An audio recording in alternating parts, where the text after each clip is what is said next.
देखिए पृष्ठ संख्या 39 प्रवेशिका पेपर 1 में पृष्ठ संख्या 39 अम्मा इवी कंठस्थ दोहे इवी कंठस्थం చేస్తే మీకు ప్రవేశిక పరీక్ష పేపర్ 1 లో 5 మార్కులు వచ్చేస్తాయి 5 మార్కులకి విభాగం जब मायका का गुरु नहीं अब गुरु है अम्मानी प्रेम गली अति साकरी कामे दोनों सपना समाही ఇక్కడ కబీర్ గారు ఏమంటున్నారంటే ఎప్పుడైతే నాలో అహంకారం ఉందో అప్పుడు నా దగ్గర గురువు అనేవాడు ఉంటాడు ఎప్పుడైతే నేను అహంకారం నుంచి దూరం అవుతానో అప్పుడే నాకు గురువు యొక్క దయ నాకు లభిస్తుంది అని చెప్పి ఒక అందమైన ఉదాహరణ ఇక్కడ ఇవ్వడం జరిగింది కబీర్ సేవని ప్రేమ అనే మార్గం అత్యంత నాజూకుగా ఉంటుంది అది చాలా ఇరుకుగా ఉంటుంది అందులో ఇద్దరు పట్టరో ఒక్కరికే ప్లేస్ ఉంటుంది అయితే గురువు గారు కానీ లేదా అహంకారం కానీ इसमें एक साथ दो नहीं समान इंदुलो आ इरुकु दारिलो रेंडु उंडवु काबट्टी गुरु के रहते हुए अहंकार नहीं होता और जहाँ अहंकार है वहाँ गुरु की कृपा नहीं रहती जब मैता का गुरु नहीं ఎప్పుడైతే నాకు అహంకారం ఉందో అప్పుడు నా దగ్గర గురువు కృప ఉండదు ఎప్పుడైతే ఆ గురువు హై అమ్నా ఇప్పుడు గురువు గారి దయ ఉంది అంటే నా దగ్గర అహంకారం లేదంటే రెండోది చూడండమ్మా चींटी चावल लाई चली बीच में मिली गई दाल कहा कबीर दो ना मिलाए इकले दूजीड़ा ఇక్కడ చూడండి ఆశ పడకూడదు అని చెప్పడానికి కబీర్ దాస్ దురాశ అనేది పనికిరాదు అని చెప్పడానికి చక్కగా చెప్పారు ఇందులో చీంటి చావల్ లై చలి చీమ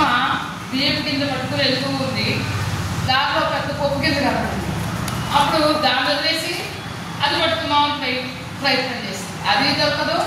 ఇది దొరకదు కాబట్టి ఉన్నదాంతో తృప్తి పడాలి అని చెప్పి కబీర్ గారు చెప్తారు కబీర్ దోవున మిలాయి ఆశపడితే ఏమీ దొరకవు కాబట్టి ఆశపడకుండా ఉన్నదాంతోనే తృప్తి చెందాలి కాలు करे सो आज करे सो अब पल में परवाई होएगा बहुरी करेगा का చూడండి సమయం గురించి చెప్తున్నారు ఇక్కడ కబీర్ దాస్ గారు రేపు చేయాల్సిన పని ఈ రోజే చేయాలి ఈ రోజు చేయాల్సిన పని ఇప్పుడే చేయాలి క్షణంలో ఏం జరుగుతుందో మనకి తెలియదు ఏది మన చేతిలో ఉండదు నెక్స్ట్ అనేది తర్వాత అనేది మన చేతిలో ఉండదు కాబట్టి ఎప్పుడు పనులు వాయిదా వేసుకోకూడదు ఎప్పటి పనులు అప్పుడే చేసుకోవాలి తిరిగి ఏమవుతుందో అనేది మనకు తెలియదు కాబట్టి అర్థమైందా మీకు కాబట్టి పనులు ఎప్పుడు కూడా వాయిదా వేయకూడదు కస్తూరి కుండలి బసై మృగుడు ఉండాయి వనమాహి ऐसे गति राम है दुनिया देखे नाही కస్తూరి కుండలి బసై కస్తూరి మృగంలోనే మంచి సువాసన వస్తూ ఉంటుంది నాభి నుండి కానీ మృగుడు ఉండే వనమాహి అది ఆ వాసన తనలోంచే వస్తుందని గ్రహించకుండా